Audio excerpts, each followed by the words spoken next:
everyone. Welcome back to this new episode. Today, we're talking about time and how to find some time in our busy schedules.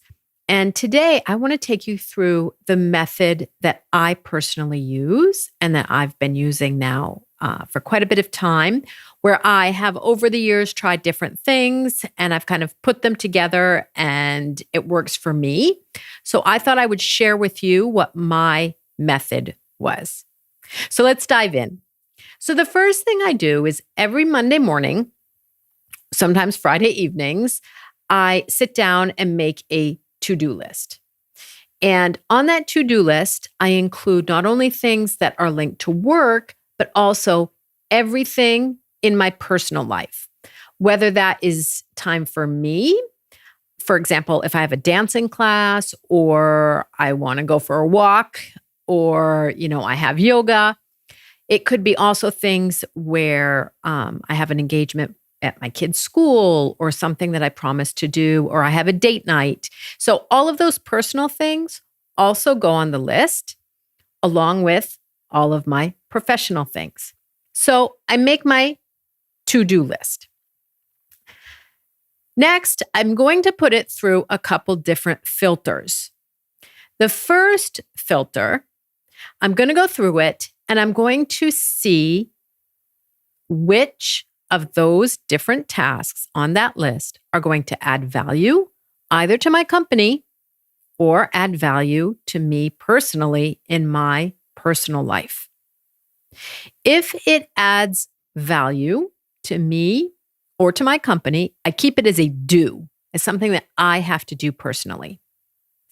If it is something that I can teach someone or I can purchase a service, a lot of times I will delegate it. So delegate meaning, for example, I taught my kids when they were younger how to clean their bathroom. That took time off of my plate, or it gave me time back, I would say. And I taught them that skill, and I didn't clean their bathroom for years. It's the same thing. I ordered groceries. 2 hours per week saved over the past 15 years. Also, when we think of delegating, it's tasks that we can give to a colleague, or a colleague can do it better, or we're training a colleague. Okay, so that's things that we can delegate. And then things that we delete, and I'll come back to the do list afterwards. I want to spend more time there, but just think about things that we're taking off the list for now. So things that we delete are what I call the shoulds. I should be going to this meeting. I should be doing home-cooked meals. I should be cleaning my kitchen every day. All of those shoulds come off my list. Okay? So I've cleaned up the list, and all of those shoulds I take off because they're just adding an additional weight onto my brain. And it's not something I really want to do, but I have this weight. So I just take them off. I see what I can delegate, but where I'm going to spend my time is looking at the things that I need to do. So remember, those are things that add value to the company or add value to your personal life. There might be things, so just to take my example, it could be things like contracts I have to sign. My expertise, I have to give my opinion.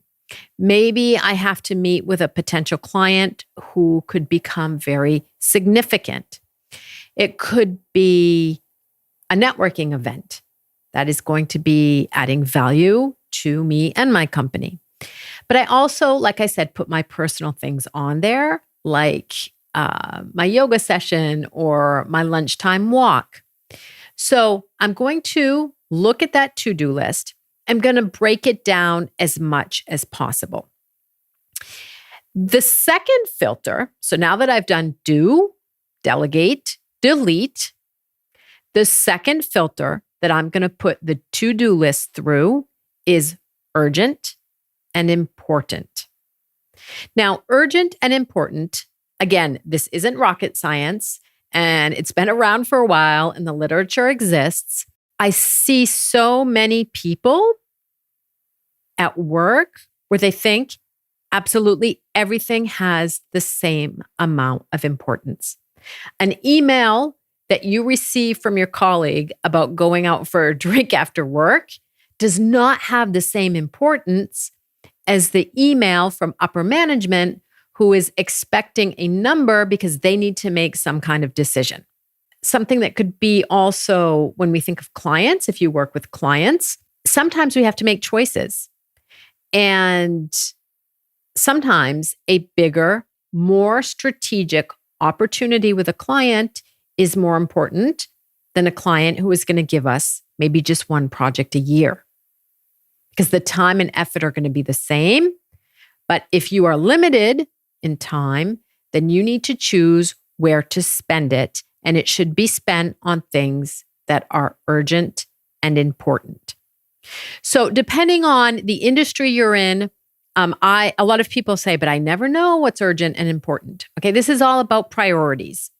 You need to know, or you need to have a discussion with the people that you work with about what is urgent and important.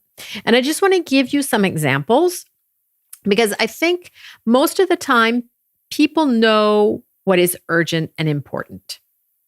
Where they get tripped up is things that are urgent but not important. So they think every single email is urgent, sorry.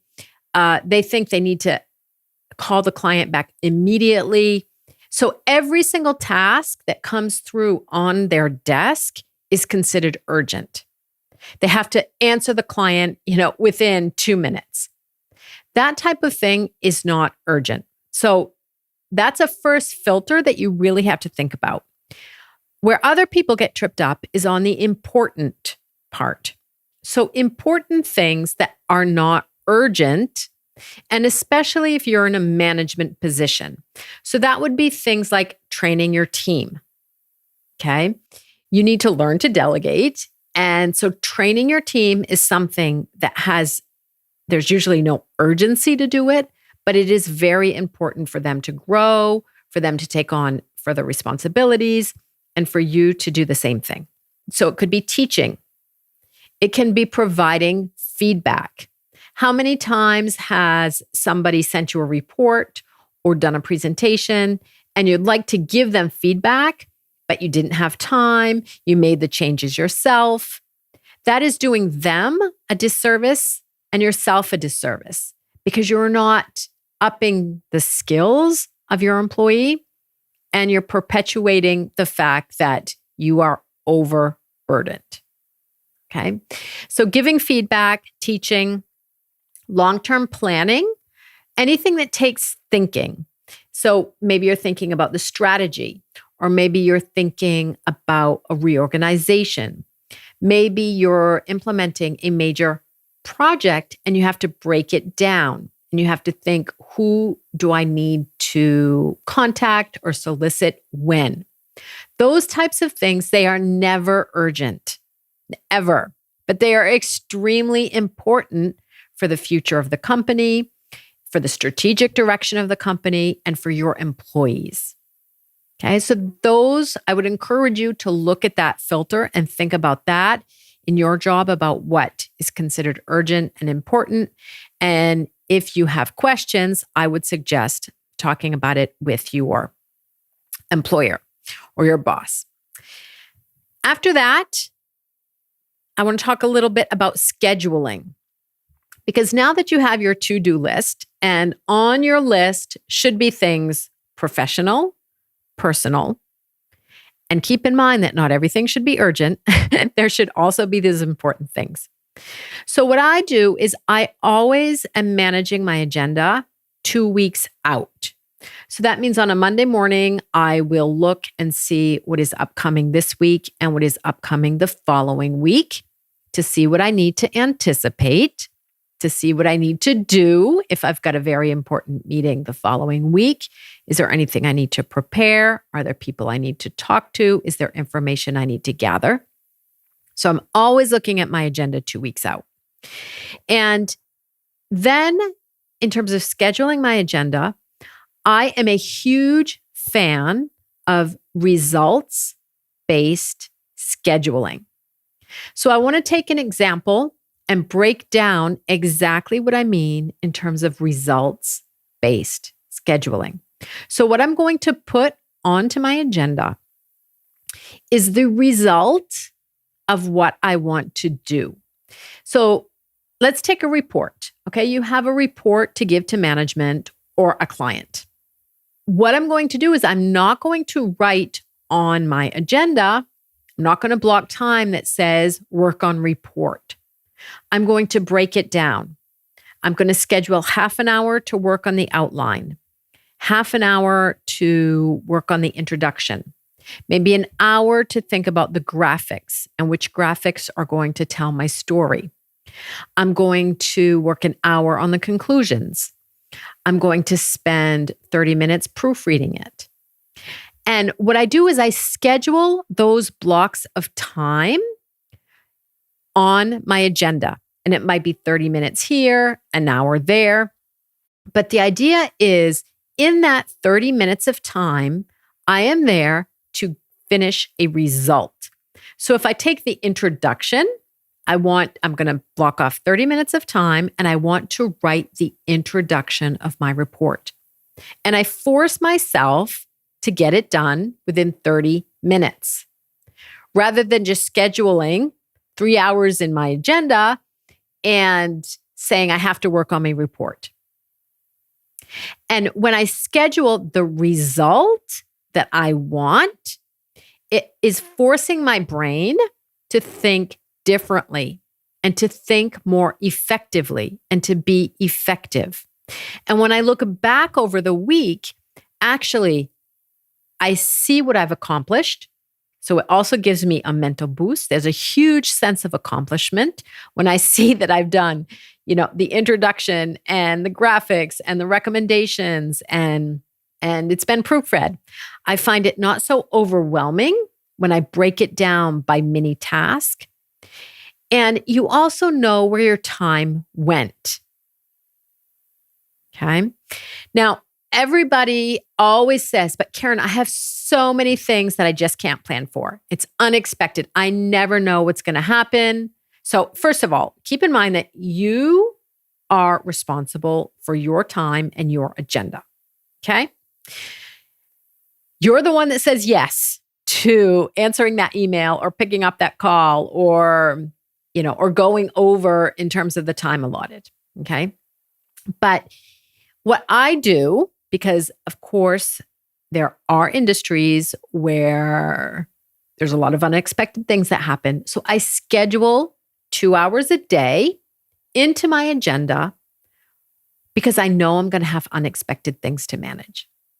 So I just block the time off for unexpected things to happen.